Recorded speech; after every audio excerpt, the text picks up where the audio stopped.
Hello বন্ধুরা, আজ চৈত্র সংক্রান্তি। আমি স্নান টান করে নতুন নাইটি পরেছি। শাড়ি ছিল কারণ রান্না করব, তাই শাড়ি পরিনি, নাইটি পরেছি। নতুন নাইটি পরে আমি একদম রেডি, ঠাকুর ঠাকুর দিয়ে।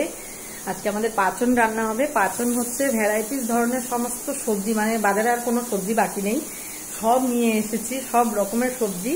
তো সব কিছু মিলিয়ে একটা তরকারি রান্না করা হবে, সেটার নাম হচ্ছে পাচন।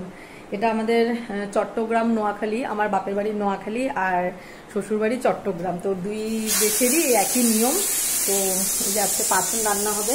এই দেখো, এক বালতি তরকারি, প্লাস এখানে আরও আছে অনেক কিছু, কাঁঠাল থেকে শুরু করে কোমর, ভাড়ালি, কোনো কিছু বাদ নেই, সব আছে।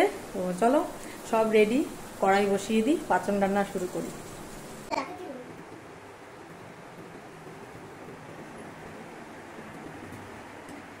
আমাদের পাচন রান্না হয়ে গেছে, আমরা এখন খেতেও বসে পড়েছি। এই যে সবাই খেতে বসেছে। এই দেখো, এক গামলা পাচন, আরো এক গামলা আছে, এরকম বড় গামলা, ওটা রাখা আছে।